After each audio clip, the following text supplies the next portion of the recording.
the April membership meeting of the Action Committee for Transit. So good to see you all here. We're going to have a great meeting today.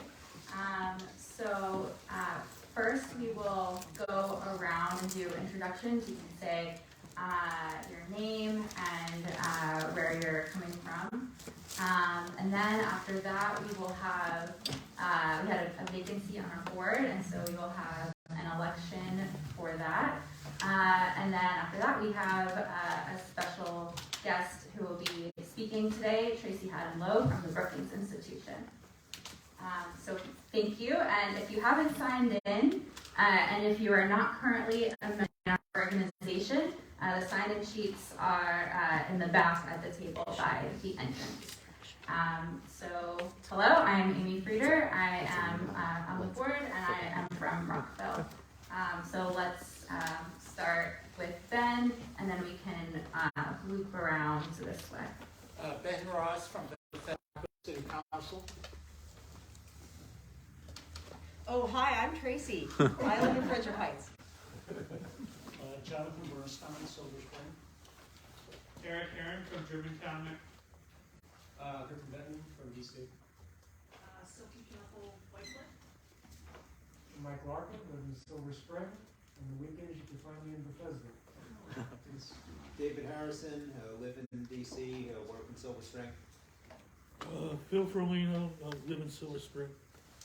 Sean Robertson, Kensington. Rodolfo Perez, I live 1 mile from Glenmont Station. I'm Hayan, I'm an intern for Delegate Mark Carmen. Graham Reed, Silver Spring. Hans Reamer, Tacoma Park. Paul Goldman, Silver Spring. And Kensington. Tina Slater, Silver Spring. Chip Corner, College Park. Andrew Dashner, Silver Spring. Chris Ellis, Walkville. Chris Reynolds, over by Xenia. Drew Penrose, White Oak, Silver Spring. Nestle Seville, Silver Spring. Eddie Brown, Silver Spring. Chris Farrell, Kent Hill. Margaret Sanders, Silver Spring. Simeon Vescup to Aspen Hill.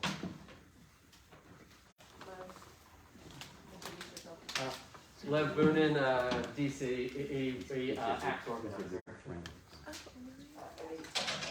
Allie Franco, DC. All right, he's signing. I'm Kathy Jens, active in Silver Spring. And John Fay, John, let's see, we, that's in there. Okay, great. Welcome. Also, thank you to the elected officials, and elected officials, staff for being here and for caring about the work that we do and for the work that you do. So we previously had a nomination for our board, Eric Heron. So if you'd like to introduce yourself. Good evening, all. Thank you for the nomination, of course. I would very much appreciate the opportunity to contribute to the organization using my experience advocating for pedestrian safety in Germantown through my HOA and other local groups, and also from my perspective on the Montgomery County Commission on Common Ownership Community, where I volunteered for 2 years, and I would very much like to take that forward and help improve pedestrian safety and transit access across the county from the perspective of the county as well. Thanks very much.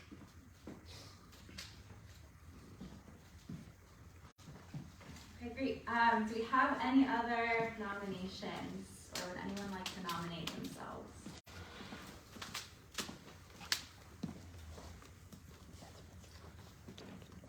Okay, I do not see any hands. I do not hear anyone saying that they would like to do so.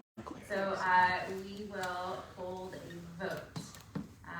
So all those in favor of Eric Heron joining the Action Committee for Transit Board, please raise your hand.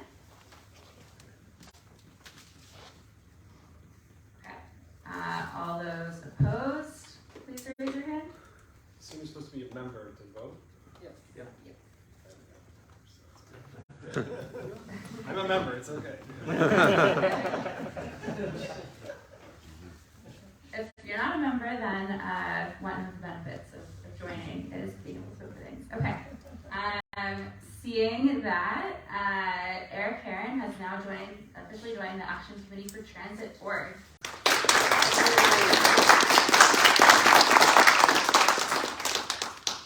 Eric was actually one of our guest speakers a few months ago, where he presented on the organizing work in Up County, particularly in Germantown. So if you weren't able to attend that meeting, you can check out the recording of that on YouTube. You can subscribe to our YouTube channel. And we also live stream on Facebook. Okay, great. So today's guest speaker is Tracy Hadden Lowe, who is a fellow with the Ann T. and Robert M. Bass Center for Transformative Placemaking at Brookings Metro. Before joining Brookings, Dr. Lowe was Senior Data Scientist at the Center for Real Estate and Urban Analysis at the George Washington University School of Business. She was previously the Director of Research at the Rails to Trails Conservancy. Dr. Lowe's research focuses on commercial real estate and how place-level assets interact and affect the prospects and resilience of the people and enterprises that call a place home in urban, suburban, and rural settings. Dr. Lowe has recently written about the need for reform of the real estate sector, including who benefits from new development and the governance challenges that exacerbate the extreme and growing spatialization of inequality in U.S. metropolitan regions. Dr. Lowe served for 2 years representing Ward 1 on the Mount Rainier City Council in Prince George's County. She is currently a member of the Board of Directors of Greater Washington. Dr. Lowe is also the author of 2 chapters in the Bass Center for Transformative Placemaking's book, Hyperlocal, Place Governance in a Fragmented World. So please join me in welcoming Dr. Lowe.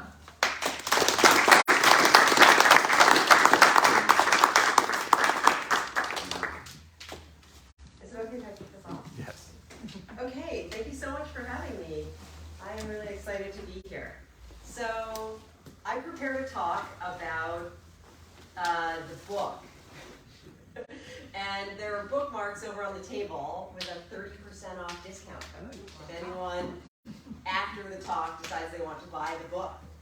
But I saw that the Action Committee for Transit Twitter account was tweeting about some of my other work. I have a research project going on right now about the future of downtowns and how cities are being impacted by remote work. And I'm also a member of the WMATA Board of Directors, and we'll be voting on the FY24 budget on Friday. And I can't speak on the record on behalf of the WMATA Board, but I can chat about that. So I'm kind of realizing maybe like nobody wants to hear my book talk.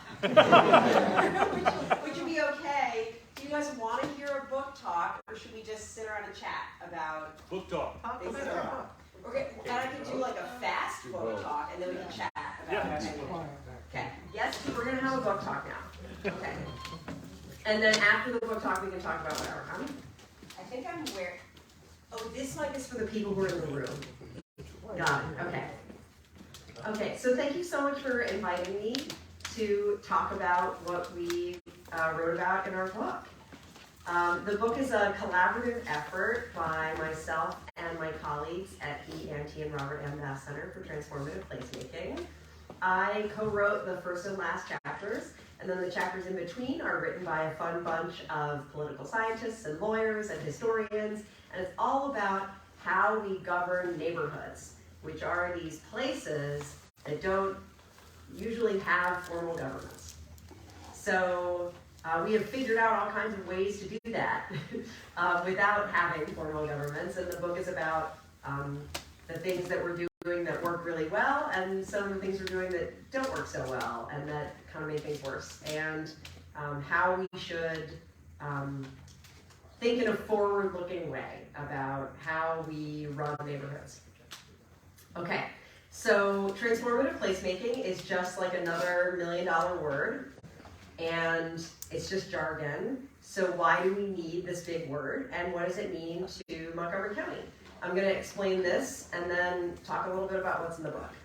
So our first big point is that place matters to people and economies, but the way in which place matters is changing all the time because of new technologies, demographic trends, economic shifts, right? And the rise of remote work is like one great example of this. But this is something that's happened many, many times over the course of history and will always continue to happen in the future. So the study of transformative placemaking is in part like trying to understand what are these trends and how are they affecting place and how should we manage those impacts. Because there's a lot that we can do to do things like reduce inequality and grow the economy. So on the topic of reducing inequality, like places are good, but there are a lot of places that are struggling and aren't actually in that great condition and that are having trouble, attracting investment that they want or getting the kind of development that they want, or are not well integrated into the economy, and that is something that we should do something about. The fact that the knowledge economy is leaving a lot of people and places behind is a really big social problem. It's kind of, I think, an existential threat to our democracy. So, I think we should do something about it. And then the big picture here is that there is something we can do about it. If we can understand the trends that are shaping places, these market and demographic trends, then we can figure out ways to get them to work for more people and more places. And that public, private, and civic sector leaders all have real concrete things they can do. They can make transformative investments in places to achieve better outcomes. So that's what I mean by transformative placemaking. So this is a little different than like how people usually use the word placemaking, which is like to talk about like how it's like good to put chairs out in public places or whatever, which is like, it's good to do that too. But so we're kind of talking about something bigger here. So I said that place matters. We know that even in the era of remote work and all the economic shifts that are happening right now, that there are still things that we need from the places that we live, work, and play. And places always matter historically. Just to remind everyone, like, why we have cities. That, like in the 19th century, American cities were growing because they were centers of commerce and trade, but also because they became really big powerhouses of invention and manufacturing and industry. And that cities allowed labor to be really specialized. So there could be artists and retailers and all kinds of specialized businesses. And the more workers and firms were able to specialize, the more innovative the economy got. So that's kind of like how we originally got cities, and in particular, the big downtowns that American cities are characterized by today. So one of the things impacting cities right now is that the economy has just changed so much in the last 150 years. That the rise of new technologies, so for example, cars, coupled with the infrastructure investments that we've made around these technologies, have really dramatically changed how housing works and where jobs are located. That's led to a lot of people and jobs relocating away from highly accessible locations in the urban core and to the urban fringe, which is what we call sprawl. But actually even sprawl is like a way of the economy trying to create places that, deliver what the economy needs. Like it's a way of like trying to produce like cheaper housing and then locate jobs near housing. It's not very effective, but it's trying. Like within a set policy framework of like, we're gonna like subsidize highways a lot. So this changing relationship between place and economy is a real thing, and that's what produces both patterns of concentration, but also patterns of dispersion, and it also produces racial and economic segregation. And these patterns become real, and then we're stuck with them. This is what characterizes our landscape today, And so what the future will be like is in part will be determined by these things that have already happened. So the future won't, that doesn't mean the future will be like the past, though. It's not like set in stone, right? Because just as manufacturing declined and the knowledge economy rose, so too there are a lot of new things happening right now that are changing what the economy wants from places. So we're seeing a digital revolution that's once again disrupting our current growth and development patterns. There is, from the innovation economy, a strong demand for collaboration among firms and workers, and the rise of the sharing economy that's causing higher demand for density. And so what we found in our research at Brookings is that leading right up to the pandemic, that even as housing in general was getting less dense in the United States, employment in most sectors was becoming much, much more dense, very dramatically much more dense. And while COVID, has obviously really disrupted that trend, I think this is a broad force that is going to outlive the pandemic.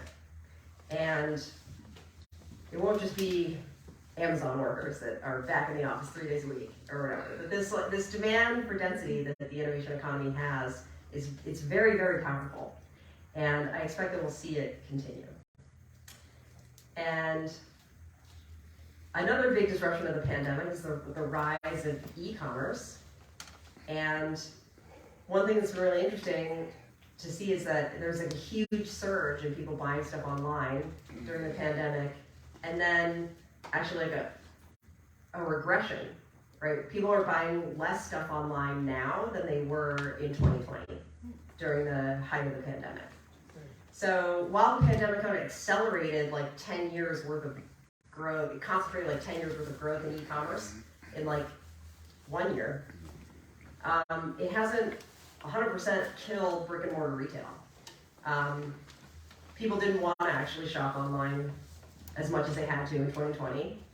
And the way that e-commerce interacts with retail is turning out to be more complicated than just one as a substitute for another. Because there's this thing called the halo effect, where when you have a brick and mortar location somewhere, that actually increases online sales. Because people are could go to that location maybe to return something. So what a store is changing. The problem being that the physical landscape that we have for stores, like storefronts, retail, square footage, that is not changing because our built environment is not very dynamic. So the real estate industry is now really visibly struggling to deliver the kind of brick and mortar retail product in the right locations that these extremely innovative new business models require. So another thing I found in my research is that retail in denser places is in really high demand right now, because part of what makes e-commerce work is having these store locations close to where people live, so that you can solve that last mile delivery and return problem. But mostly we have big box suburban retail that's not actually that close to where there's a lot of population density. So just 12% of retail square footage in the top 30 MSAs is in dense walkable locations. And so that retail is in super high demand. And then then we have a whole bunch of retail nobody wants. So this is a problem that the real estate industry doesn't really have an immediate solution for. So there's all these people who have ideas for a business that involves selling stuff, and they can't find somewhere to sell their stuff. So this is a problem not just for real estate and not just for places, but for the dynamism of the whole economy, because people have business ideas that they can't launch because of how stagnant the built environment is. So we have to be more flexible. And that includes being flexible about the future of office work. So obviously another trend that's changing demand for the built environment is telework. And I think we don't know the full implications of what telework is going to do to demand for office space. But I think one thing that's safe to say is that there's a growing number of untethered workers who can work and meet where they want.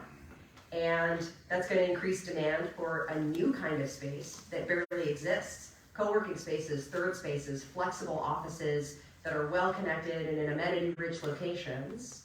There'd be very little of this, and a whole lot of kind of really sterile office cubes now that nobody wants. So kind of a similar problem to the retail problem, but equally hard to solve. So as if this wasn't enough disruptive trends, changing everything about what we need from the built environment, there are also these big demographic trends that are changing what we need from the built environment. So one big trend is that the kinds of households that young people are forming today are really dramatically different than the kinds of households that my parents' generation formed. When my parents graduated from college, the vast majority of people got married and had at least one child. So that's what I'm showing in this graph, is 60% of households were a spouse pair with at least one child. That is only a third of households today. So the housing inventory in 1968 that you build for this kind of distribution, where like most people, it's just like one type of household, just one type of house. But today, now we have like every type of household, but once again, we have a stagnant built environment that's like mostly made of one kind of house. So really big mismatch here between the housing inventory that we need and the housing inventory that we have. And we're not responding to this trend. The only form of housing inventory that's grown as a share of overall US inventory since 1980 is houses with 4 or more bedrooms. But that does not match the kinds of households that we're forming. So, this is like, so on the housing side, now we see kind of that same problem that I was describing on the retail side or on the office side, right? That just like across all these different kinds of buildings, there's this big mismatch between demand and the product that's available. And so we're all just kind of like trying to make do, and it's like not great. These are very distorted markets that are, I think, underperforming what our economy could deliver in terms of prosperity. Another big disruption is like the way people travel. That's changing. And obviously there was a huge disruption during COVID. So what I'm showing here is like a measure of how profitable a hotel is. The bright blue line is DC and the dark blue line is Montgomery County. So you can see that like hotels in DC are more profitable than hotels in Montgomery County. That's like not that exciting a finding, like duh, right? But what's really interesting is that in recent years, like the gap between the two has gotten way bigger, right? Like DC hotels got like crazy, like way more profitable. Like first they were just like twice as profitable, and now they're like 3 times as profitable. And then like you couldn't make money with a hotel during the pandemic. And then like now things have already recovered to the pre-pandemic situation where like, so this is another example of like how demand for place is changing, right? Like it's changing even on like the tourism and business travel side. And it's both not great for Montgomery County, which is my key takeaway from that graph. Okay, and then like even on the local side, like this isn't just about like travelers and tourists. All of us are kind of changing what we want from place when we're not at work or at home, right? So like that chunk of our lives when we're not at work and we're not at home, we now, instead of just shopping, we want to like do stuff and have fun. So I labeled this experiences versus things. Like what I'm showing here is this moment that in 2017, right before the pandemic, kind of passed without remark. And so the first time in US history, there were more workers employed in leisure and hospitality than were employed in retail trade. And then obviously leisure and hospitality had like a really horrible time during the pandemic, which is that like super scary dive. But now it's back and it's about to cross again. So, this has huge implications for places too. It's mind-boggling. I can't even wrap my head around it all. So these like gigantic trends are changing everything about place. And they're doing some great things, but these are also like disruptions that are really hard on some people. So let's take a look at the great things, right? Like all of these trends are shaping Montgomery County, and they are producing all kinds of cool places that didn't exist in Montgomery County 30 years ago. That are all these kind of cool new concepts. And you know, it's good for economic activity, and it's good for people who live in Montgomery County. So, you know, these are great places that are like wonderful to visit or to be in. But another thing I found in my research is, so now I'm not going to like actually walk you through all this text on the right. Just take my word for it that I like did a ton of math. I like mapped where all the stuff is, like where all the activity is.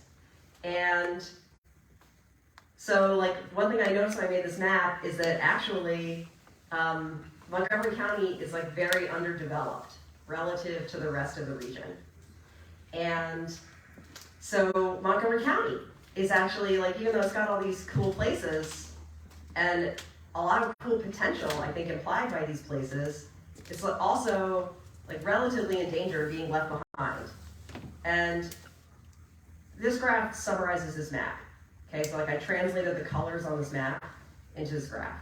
Montgomery County is the only jurisdiction in the DC MSA that doesn't have a primary center.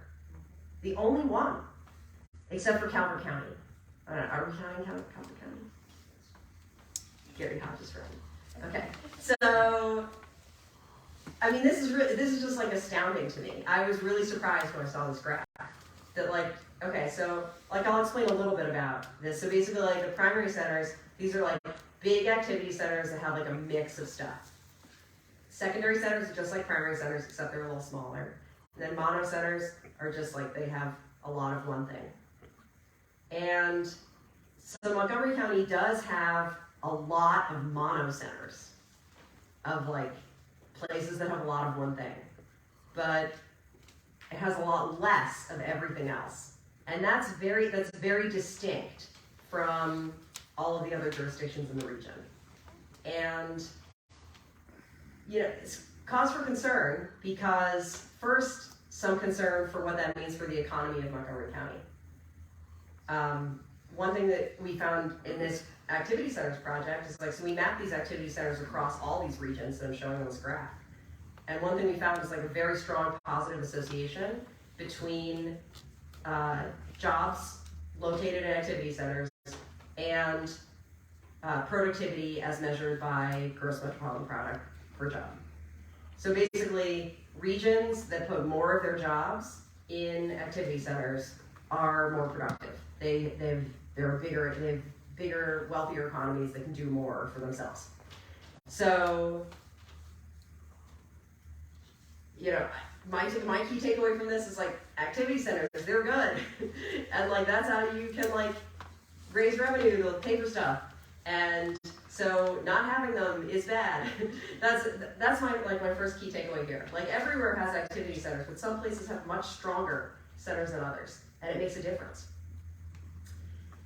So this is what I mean about paying for stuff. That like activity centers, this is like across like 40 metro areas that I had tax data for. They're very small in terms of the amount of land that they consume, but they produce a lot of tax revenue.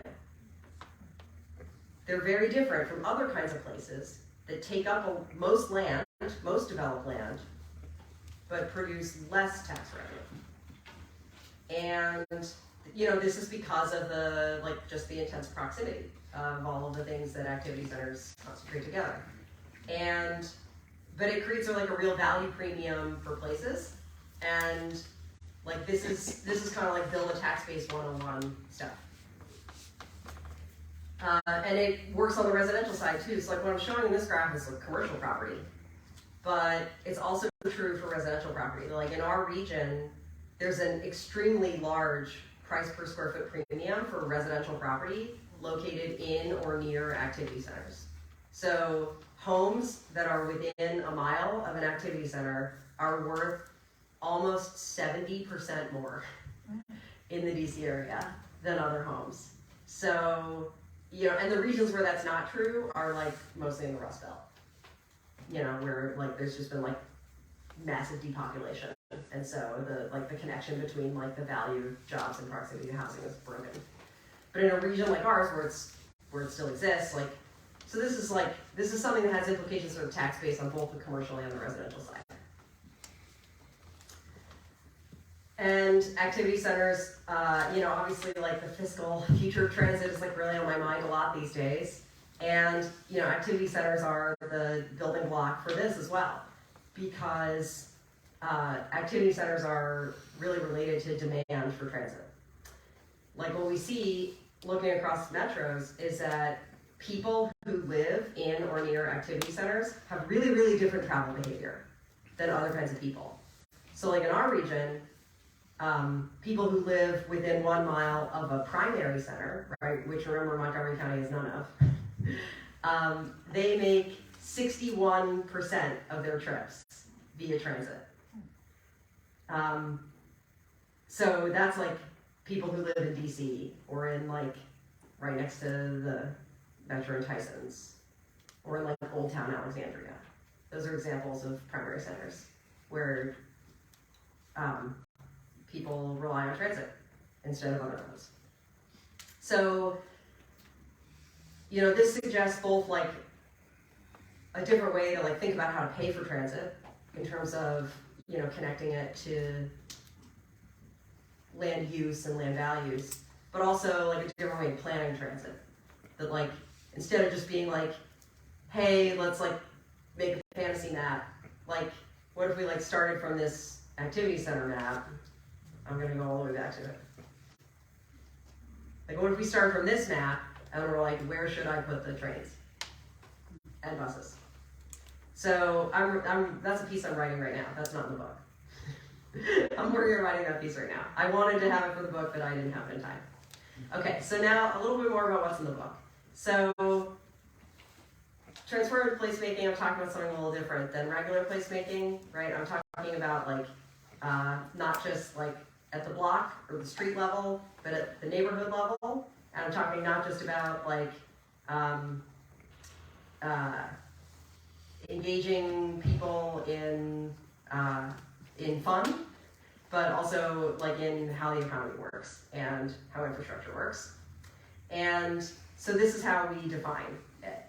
We say like, okay, there's all these different things that transformative placemaking considers, and like what it's about is like trying to think about all these things at the same time, like an integrative practice, where instead of siloing each of these approaches, we create policies that speak to all of these different dimensions at the same time. And we have an economic development practice that doesn't gloss over place or design or racial equity. We have a land use planning that doesn't propagate segregation. We have transportation planning that doesn't assume a static land use pattern, and etc. I think that the pandemic has really exacerbated a lot of the challenges that places are facing. Like, you know, we were having all these problems before the pandemic, like responding to these trends, but now the pandemic has like accelerated all those trends, like 10, 20 years worth of change concentrated into 1 to 3 years. And so now it's like it's even harder to respond to than ever, and it feels existential that like the viability, the vitality, the resilience of like entire regions is possibly in danger because of how fast the pace of change is and how slow our ability to respond is. So we have to do something different. And so that's a little bit of what we write about in the book. Like, what could we do differently in terms of how we govern places in order to, I don't know, try something different, see a different outcome. So we also, like, if you don't want to get the book, like on our website, we have all these fun examples. All these fun examples of like people trying to do policy differently in order to get different outcomes for everything from how to help small businesses, to how to manage public spaces, to how to train the workforce for the innovation economy, or how to reduce segregation. So that's really like what all the research I'm trying to do is about. But in the book, we specifically are focusing on trying to answer questions about governance and how it relates to all these things. So previously I showed, sorry, I just want to skip this stuff because I want us to get to something more interactive. Previously I showed that you can think of this framework as having 4 parts: economic, built, social, and civic. So in terms of like how you govern places, you know, you can break this out into an enormous level of detail about like all these different problems that have to be solved in order to figure out something different. And the book focuses on this piece, which is like, how do we make decisions? How do we organize power? And how do we create and implement policies that can address these other dimensions? So we write about everything from homeowners associations and tenants associations to all the way through to directly elected entities such as DC's advisory neighborhood commissions or LA's neighborhood councils or New York's community boards, and a lot of stuff in between. There's a bunch of chapters in the book on business improvement districts.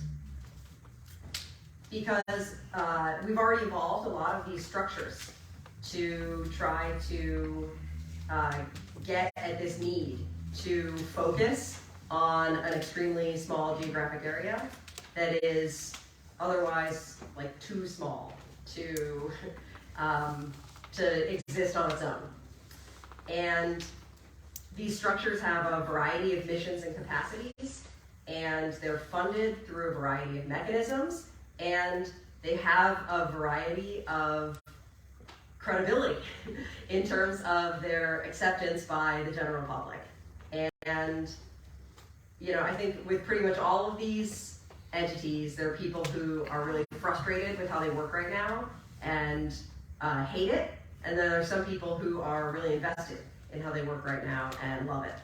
And so what we do in the book is kind of try to review these benefits and critiques and propose some avenues for how to improve all of these kinds of entities and strengthen them so they can better respond to the trends that I discussed earlier in this presentation. We outline a spectrum of place governance activities. Some organizations do only one of these things. Some organizations do all of them. And so the book shares a lot of stories of different examples of different entities that do these different things. And this is, a lot of people think that this is just about like neoliberalism and like the, you know, general purpose government receding in importance and like these weird entities like taking over things that the public sector used to do. But we also have a chapter in the book written by a historian who points out like there have always been these pieces that are like a commons that isn't private, but also isn't 100% public in terms of how it functions. There's always been a need to manage these quasi-public goods, spaces, infrastructures, assets. And we have created a lot of creative ways to do that, but almost all of them can function better. In terms of what this means for Montgomery County, I think that place governance as a concept is pretty well developed in the county. Like you can probably all think of examples of entities in your part of the county that do one or more of these activities. But they are not as well developed in suburbs as they are in cities. There are just fewer institutions, are less networked, and they're less well resourced. And so this is something that I think is really worth suburbs taking the time to think about and to try to problem solve around, because this is an area in which suburbs are really different from cities, even newer cities like out west. And there's just a lot of room for improvement. So, you know, for our region as a whole, our DC's value proposition is as a network of activity centers linked by transit. And I think that Montgomery County is MIA on some pieces of this in terms of really investing in activity centers, investing in their growth, their infrastructure, their governance.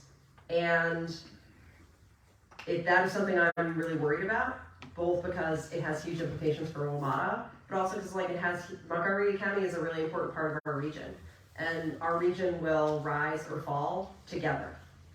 There's not going to be a region where like Fairfax County is doing super great and everybody else is terrible and it's fine.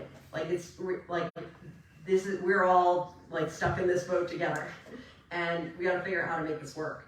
So if we want our region to be competitive nationally and internationally, it matters what happens in Montgomery County, and Montgomery County's policies and practices, should kind of buy into this, or at least I'm arguing should buy into, everything else I've discussed in this talk.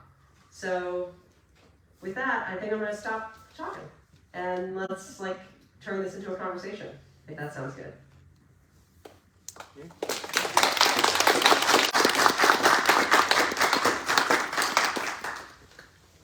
Ben? Yeah, I was very struck by your saying that Fairfax is doing better than Montgomery in activity centers. Yeah. Because, Tyson's is obviously big, but it doesn't really function the way Bethesda, Silver Spring do, and the way, they're building, Merrifield, that I've been to a lot. But I'd say Rockville and White Flint are more functional, certainly Rockville, than Merrifield. And even Germantown is kind of in the same ballpark as Merrifield. Yeah, and so I agree in the sense that all the places you're talking about are great. They're just small compared to Tyson's, right? So on that graph, what I was showing is that Montgomery County has a lot of secondary centers. Secondary centers are just like primary centers except smaller. So they are awesome, but they're just relatively small compared to other centers around the region. So it's the right idea, but not the right scale.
Starting to wake up how important this is.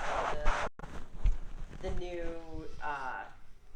the legislation that I want to say 2 councils ago did on transit-oriented development, maybe just 1 council ago, right before the pandemic.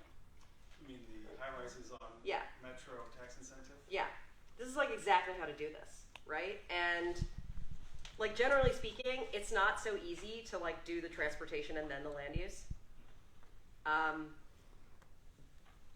Just because, building anything is building a rail line is hard, building high-rise buildings is hard, right? And it's not so, I wish I could just snap my fingers and drop an activity center at every metro rail station, but there are many, many obstacles to doing that, rising interest rates being just one of them. But I don't know, I was just talking to the staff today, and WMATA's joint development portfolio is totally underwater. It's none of this stuff is buildable. So it's yeah, it'd be so great to have all this jobs and housing right near transit. But the problem is we built all these transit facilities and then ran a single pipe diagonally across the entire WMATA-owned parcel. And so now, if you want to build anything there, you have to pay the cost of moving the pipe. Okay, and so it's just like more expensive to do anything anywhere near a piece of WMATA property than it is anywhere else because of all of these pipes and bus bays and whatever. And so it's like like as if building housing or offices or whatever it is isn't expensive enough, then you like tack on the cost of like, oh yeah, I need you to move this entire parking garage. And it's just like, it's harder to do than you might think to like put stuff there after the transit's already there. But I take your point, like here we are in this situation, we should try to make the best of it. Sure. I guess, do you think Montgomery County is on the right path with these, changes, legislative policy changes that have been made to going from having a lot of secondary centers to having more primary centers? Or? So like the best way to go from having secondary centers to having more primary centers is to like invest in existing centers and making them bigger, right? And like, yes, Montgomery County is doing that in a couple cases, but it just seems to me that there could be like 10 times as much of that, and that there's an enormous amount of, I'm not just talking about like outright political opposition or just like NIMBY energy or whatever. I'm also just talking about like, I just think there's a lot of people in Montgomery County that aren't bought into this kind of like baseline framing of just like put stuff where the other stuff is. There's, like, and so there's just like baseline like hesitation, I think, to even get into, because like if you talk to someone in Four Corners or whatever, they'll be like, oh my God, the traffic is so bad. Don't put anything else here. And they're not wrong, right? It's actually like it's harder to solve this, and you can't just like shout, but I'm right, like at them so much more. Because they're right. Traffic in Four Corners is like, so bad, and like how would you like create more infrastructure capacity there to like put something else there? It's a really, really hard problem to solve.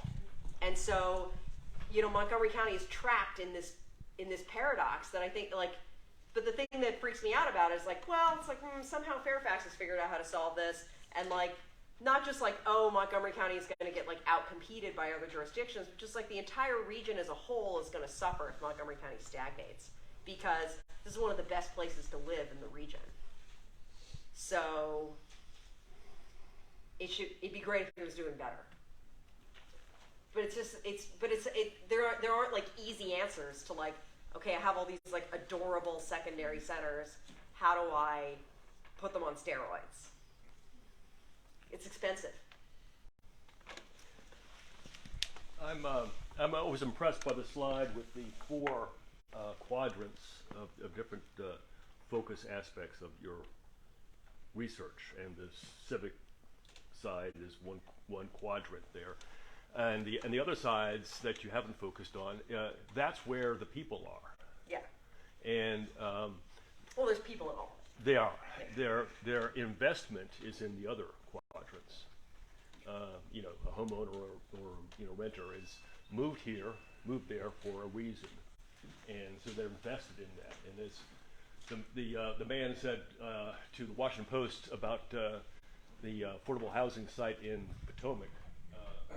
The possibility of it. I moved here to get away from those people. Yeah. No remorse, no embarrassment about that. And in fact, that's the common theme in real estate sales anywhere. Is you're buying your place. You're not moving someplace to invest in and grow the place. You're buying a place that fills your needs and your aspirations. So how do you get that conversation, that dynamic?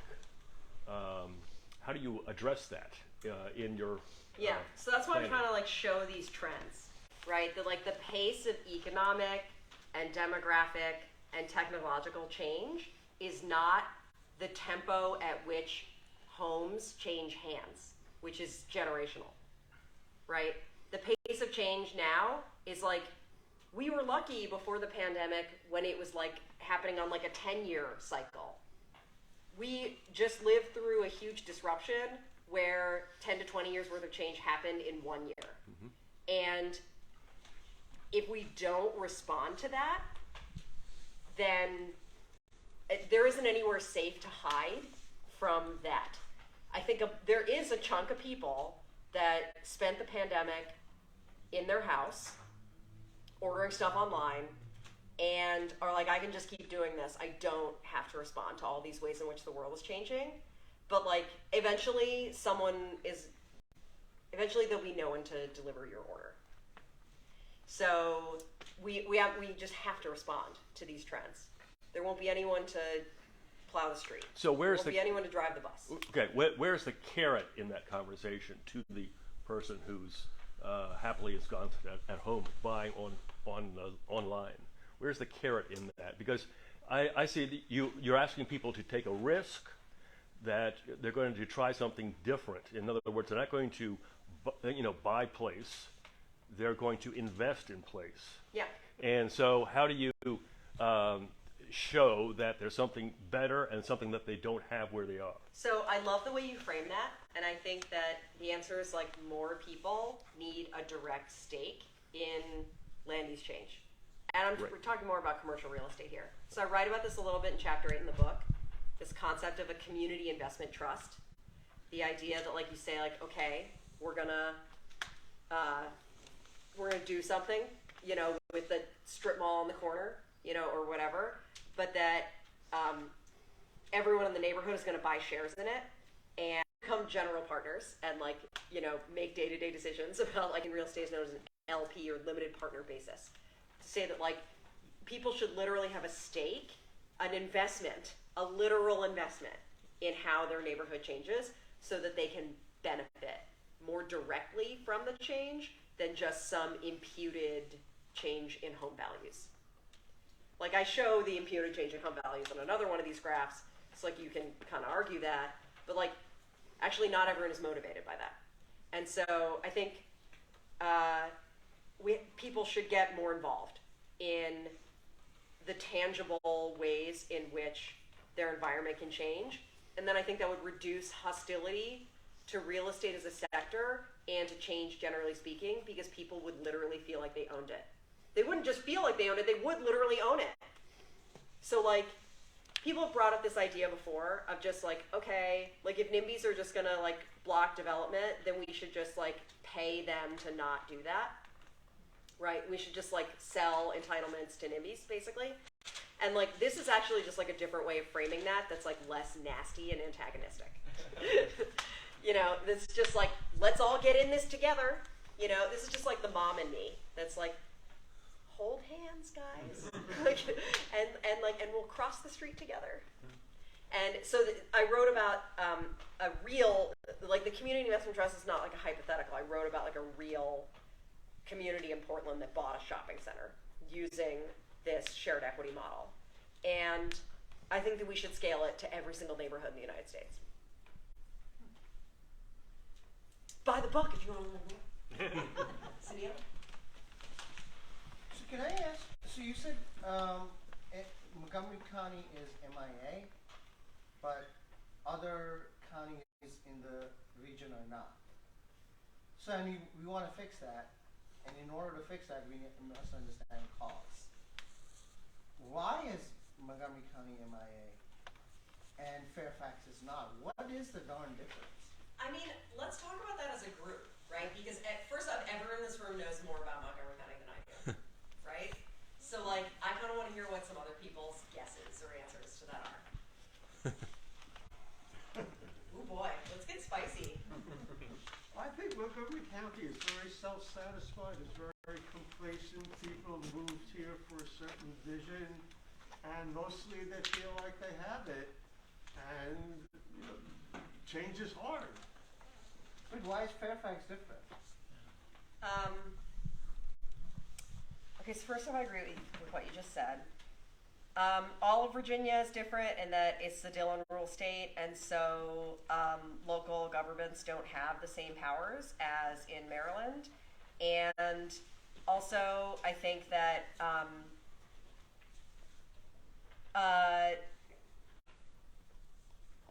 each Virginia jurisdiction has kind of adopted its own like really specific attitude towards growth but in each case, it's something that is like just kind of more like transparently transactional. Like in Fairfax, developers literally are just like, tell me what proffers I have to pay to like build whatever, and that deal is acceptable to the people of Fairfax County. They just like, they like all the stuff they're getting from the proffers, and that they don't have to pay for it. So they just like take it as a devil's bargain. It's just like, okay, like we're gonna do this that way.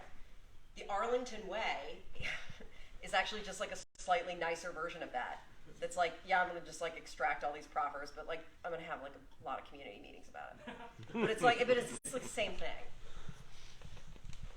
And they just, you know, like that's just like the deal that they have. And they've kind of like organized their land use planning this way to kind of just be like, okay, we're gonna like just put all the growth like there, you know, and not have it like everywhere. But like, it actually it has the effect of producing these like huge TODs. So like it kind of works. Ben. Yeah, I'm going to give you a very contrary view. Okay. Which is that our activity centers in Montgomery County are so much better designed to live in than the ones in Fairfax that it is more profitable to build housing that, you know, for the last 20 years or so, it's been more profitable to build housing there than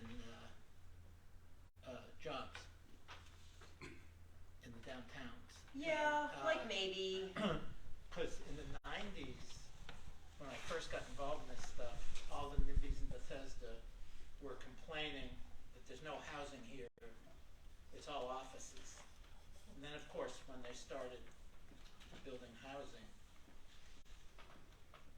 you know, that changed. But the point is that since, I don't know, sometime in the late 90s, I think, the market shifted, that housing has been more profitable in Bethesda. Like maybe, but I really do think there is a different culture around growth. You know, like look at the Silver Line, for example. Like, Fairfax and Loudoun counties paid to build that themselves. They fought for it. The business community led on it. They're taxing out of themselves to have, like, they wanted it. They sought it out. Like, I'm not saying, like, and everyone in Fairfax County agreed, and they all held hands, and they sang the Silver Line into being. Like, obviously that didn't happen, but it just, like, it was a close thing, actually, like, it almost didn't happen. It had so many advocates, and a lot of leadership from the business community. Whereas, like, what is happening with the Purple Line? Or what has happened? I mean, it's just been such a struggle from day one. You know, and it's like, I can remember as a teenager, like, sitting in church, and my church is, like, mostly people who live in Montgomery County.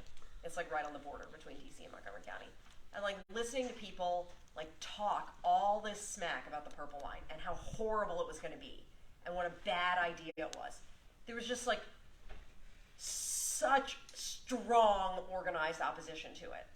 It just, the energy just feels different than, like, yeah, some people in Loudoun County, like, didn't want the Silver Line or whatever. But mainly because they were, like, mad about having to pay for it. Not because they were just, like, don't have trains. But that's partly because the Purple Line goes through the middle of the downtowns and the neighborhoods, where the Silver Line mostly goes in the middle of a highway. Yeah, okay, fair enough. Okay, that's a good point. I think the other issue is the Dillon rule. I think I don't know the politics that well in Northern Virginia, but the fact that there are more opportunities in Maryland and Montgomery County to obstruct and to coalesce groups around agendas to obstruct. Yeah, I want to just second what Richard just said, because I don't know the politics of Fairfax very well, and when I think Fairfax, I only think Tyson's. I really don't know much else, and it doesn't seem like a friendly place to walk in compared to places around here seem friendly to walk in. But in general conversations with people who live in Fairfax, and the people I know live in Montgomery County. To me, it seems like it's the governance issue, or how we are governed in Montgomery County. And the only thing I can directly compare it to is where I grew up. And there was this big debate in Bethesda about that tunnel that got blocked, about the purple line. And it's taken forever to fix it. You know, we had not an exactly similar issue where I grew up, where they put in a bike lane, but they had to close an alleyway, which was a nice, easy way for me to get to school. It got closed. It didn't take 5 years. Oh, a number of years. And I use this as an example because it keeps on coming up in the CIP, and there's always a reason why they can't. You know, if it wasn't interest rates, it's going to be something else. And there's always seems to be some sort of roadblock. Whereas, you know, where I grew up in Brooklyn, you know, we have community boards. So when you brought up community boards, I just thought of something. That's a place where someone goes to die, literally. I thought growing up at a community board. But ultimately, the community boards really couldn't stop something that the city decided this was in the general interest. That the city got everything right, never does, but I mean, it didn't take 5 years to reopen that alleyway because they were building up a new bike lane where I don't know how many years this tunnel has been closed, but it's been closed a while, and every time the argument comes up, and I'm just like, I was like, what do I don't know what we're arguing over. It just, it feels like groundhog. There's really like a lack of a sense of urgency. Well, it feels like a governance issue. Things. It's like, it's like, I mean, who really are the people blocking it? And to me, it feels like it's the guy next door and his grandmother. And I don't mean to sound snippy, or it's not, you know, but this is just what it sounds like. And it's just like, I don't know. It just, and I'm speaking from a place of ignorance. I don't understand all the politics, and I've struggled for the past 2 years now, since I've gotten involved in Montgomery County, to understand all the different development politics. And the conversation is very different from what I hear from all of my friends who live in either Arlington or Fairfax. Amongst my group of friends I came to DC with, I'm really the only one who's not in Arlington or Fairfax right now. I'm the only one here, and the conversation is just totally different. It's like night and day. And it just seems like it's a governance issue. They don't seem to have the same governance where how the counties are run, and governance from the, you know, civic association sense. They don't seem to be, they can slow things down. Don't get me wrong, but got like a brick wall here. You know, just following this for a minute, one thing that I realized is that biking around and seeing the Purple Line construction, my overwhelming reaction to it is we have forgotten how to build infrastructure here. And the more I see that, it's heartening to me because it shows that we can do it. We just have to do it more. The question I wanted to ask was, on the governance thing, do you know that before the pandemic, a group that used to meet in this building and now is still on Zoom is the Silver Spring Citizens Advisory Board? And afterward, if it's okay, I'll send you a link to it, because I think they're still on Zoom, and you might want to Zoom attend one of their meetings. I cannot tell you like how many people's weird board meetings I went to while writing this book. When I actually served on the board, what we always used to say is, we're like the ANCs in the district, but without a budget. Yeah. And maybe that And that's what I used to say about being on the Mount Rainier City Council. I used to say it was just like being an ANC in the district, except with a $5 million budget. Seems irresponsible that I got on that with like 200 votes. Yeah. Yes, quick question. Through your presentation, you mentioned that housing was getting less dense while office was getting more dense. Can you explain that? Yeah, so like just the arc of American history, like the gradual trend over time has been that homes are getting larger and we're consuming more square feet of housing per capita. This is just like houses are just like, and apartments, right? Like I mean housing of all kinds is just gradually getting larger over time.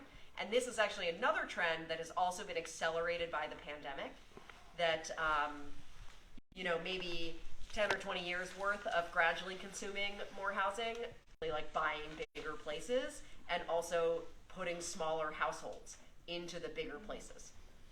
So that means that that combination of things, like bigger places and smaller households, produces this effect of like consuming more square feet per person.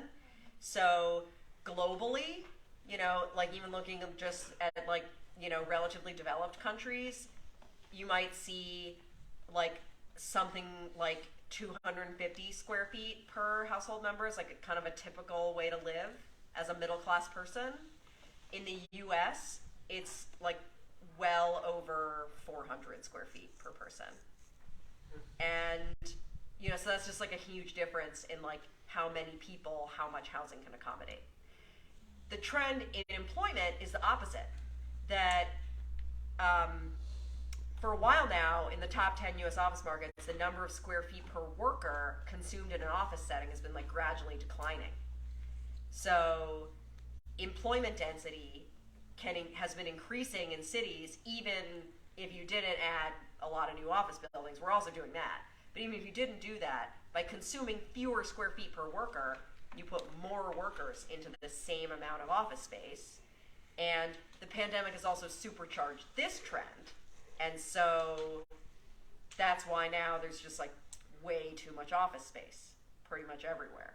Because people actually will, I think, there will be significantly more return to office in the United States than there's been so far, but it will be in a fundamentally different way. What the economy needs from places will have changed. So like employment will be actually more dense than ever because people will share office space in new ways, and there'll be and a lot of these like office floor plates that don't make sharing conducive will be just obsolete as office space. So it's kind of weird to see these trends like going in opposite direction. Like housing's becoming less dense, employment's becoming so much more dense. It has all these like weird implications for cities that are hard to figure out. Question, there's been a lot of talk about, in view of the trends that you talk about, there's a lot of talk about the need to repurpose office space for residential.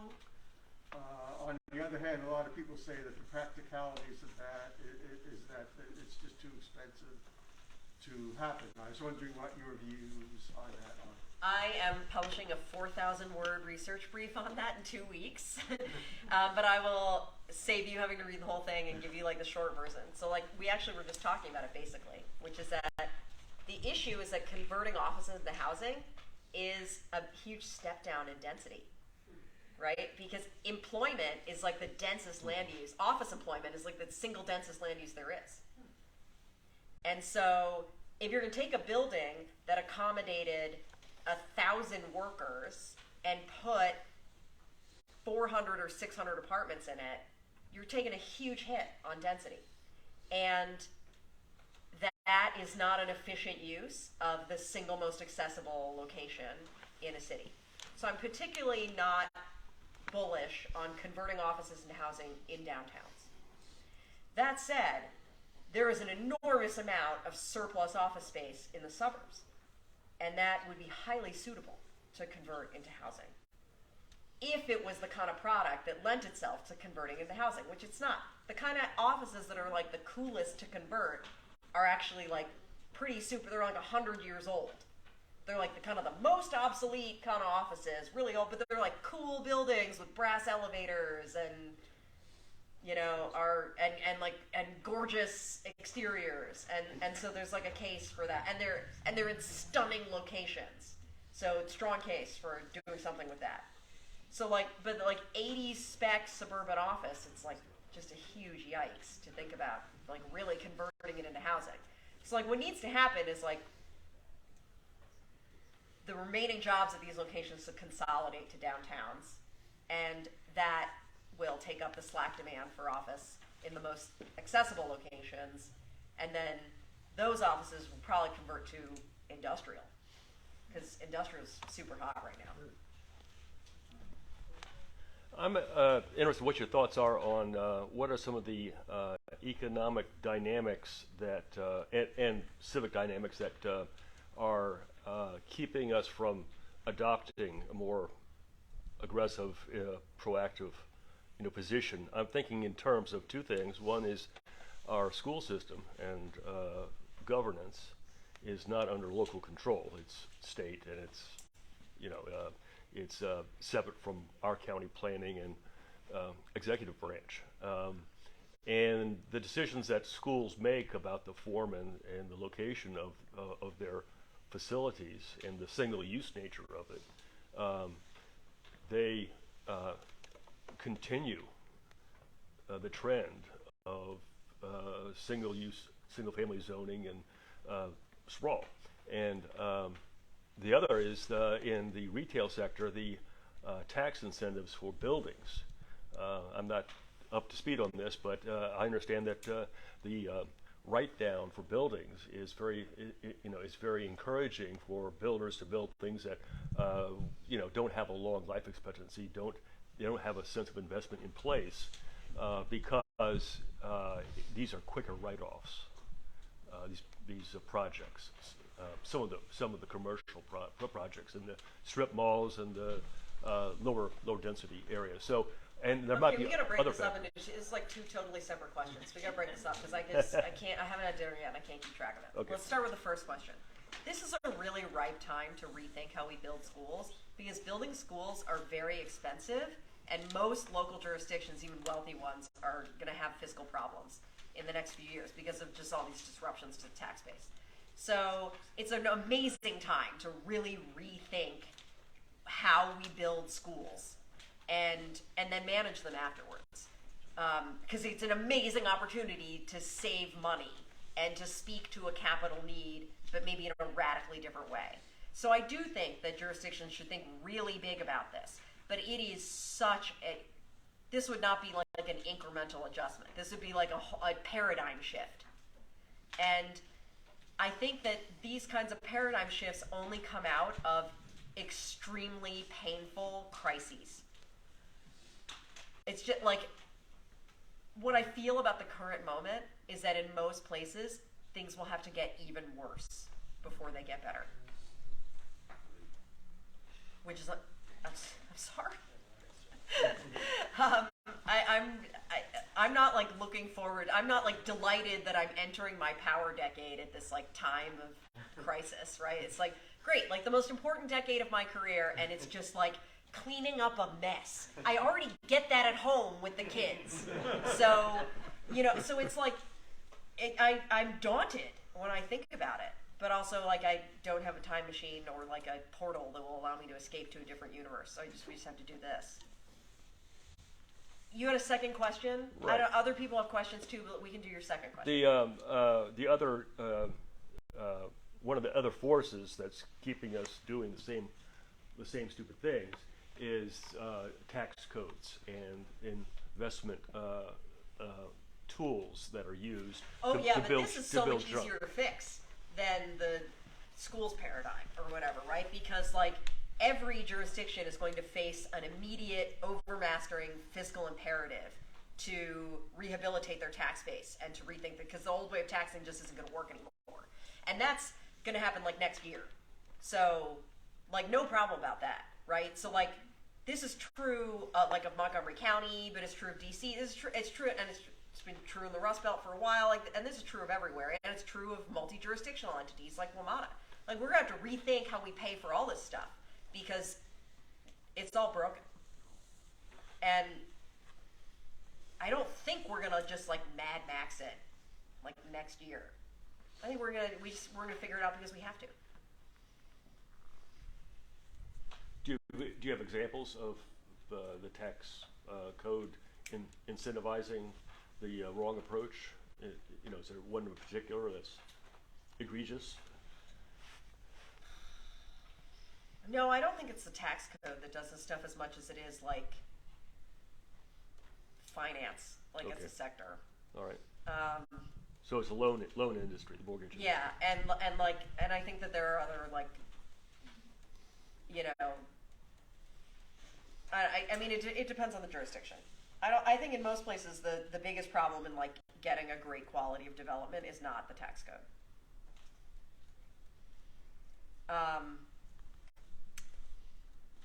Increasing the flexibility of the built environment that we have and our ability to respond to all of the trends I was talking about, that is the challenge, and the tax code can play a big role in that. And that is something that we could address, like, now. And everywhere will have to, pretty much, I think. I don't know, Hans, you got any thoughts on this?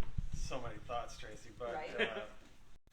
You know, one comment I would make is that we also need the state to have an agenda to develop Montgomery County. Mm-hmm. And Virginia looks to Northern Virginia as its economic engine and acts accordingly. That's correct. And Maryland, I think, often has a hands-off approach to Montgomery County and often gets burned when it seeks initiatives in Montgomery County.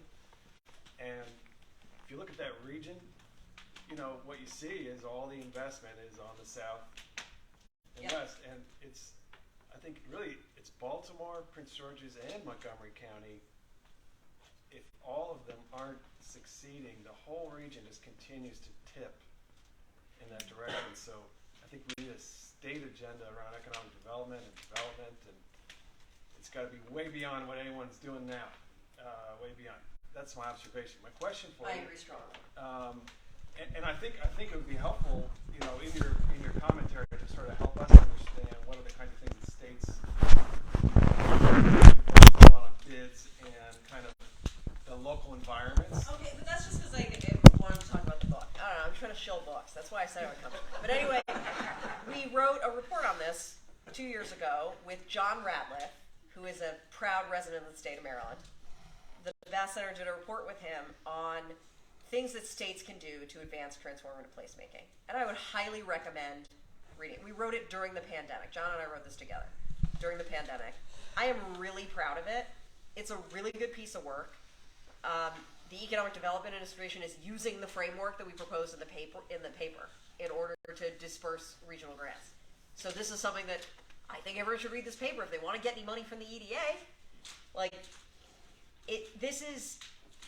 there is a lot that states can do, and it crosses all four of these kind of like big dimensions of transformative placemaking. So, you know, it's too much for me to like glibly offer as an answer right now, but like, yes, you're exactly right. States should have an agenda around this. There are states that are much more organized. Once again, because of crises that they've been through, mostly like Michigan really has their game together about this. Why? Well, 25% unemployment feels real bad. So no wonder they kind of had to get their stuff together, you know? So like, I don't want to say like Maryland can't get their act together without like a bigger crisis. I mean, I don't know, I'm open to anything. Like, my question, well, keep going until you like I don't know this. I don't know the new administration, and I don't know. Well, I think we need to articulate that, right? I think the county and the advocacy community needs to articulate to the state some ideas that are meaningful about economic development that would impact the region, and think at a regional level. I mean, there are some good things happening. The Prince George's County was very successful in getting a huge state investment in development around the Blue Line. And getting that to succeed is like a really big, meaningful opportunity for the whole region and for Maryland and for Montgomery County. So there's some good things happening, but like a lot more of that, you know, like we need to be articulating some of those kinds of initiatives. Okay, well, I don't think that there's no work on that happening, right? In as much as like the Purple Line is a huge state initiative. Absolutely. Right? Like, so it's not like no one has tried this idea. I'm but not suggesting that. But yeah, but that is just the beginning of what's possible. Right. So like similar big ideas on the land use side. Similar big ideas on the governance side. Reinvigorating MNCPPC. You know, that's a good, to development, right? Since we're talking about development, one of the problems with development in Montgomery County is the decision makers are multiple agencies in a constellation around the development process. So you've got PEPCO, Washington Gas, WSSC, MNC, PPC, SHA, DPS, DOT. I mean, it's a constellation. I'm familiar with this because Prince George's County, of course, runs the same way, right? And it's the exact same problem. But there are more state agencies, functionally, even really than county. And like that, I think somehow that could be addressed. Like some bigger changes there. Maybe it's time to abolish WSSC, put it under the counties. Maybe it's time to remove PEPCO from, or require PEPCO to meet certain timelines with their responsiveness, things like that. So Hans, I really like the direction you're going here because and I do write about this in the book quite a bit, like the reason why all these like wackadoodle entities are evolving is in response to this tension between that I keep talking about, like pace of change, pace of response, like this disconnect. These entities are evolving to try to close, but they're also evolving because government of the idea that our existing general purpose government will focus on all these different places and topics and deal with all of it. The cost is too high. It's too inefficient. The reason that it seems inefficient to have all these little hyperlocal running around, but because they had the domain, the place, the cultural competency, the expertise that they develop by focusing on their place and their thing reduces the cost of coordination so much that it's worth it to have all of this mess. But general purpose government, especially at the scale of a county, it is fundamentally kind of inefficient. And I think that there is a fantasy that we're running out of time on in terms of the idea that we can afford to maintain a public sector that is so expensive and so ineffective at solving problems. Okay, we're going to have to wrap it up there. We're over time. But thank you so much for joining us. Please join me.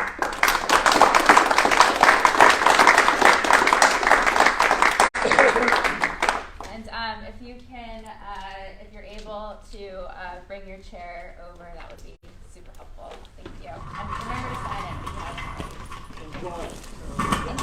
And if you would like to get to know this administration better, we're having always good to see you. Turn this on. Yeah, Lieutenant Governor Irwin Miller will be our guest speaker at our main. Can I turn this off? You can give it to me and give it up.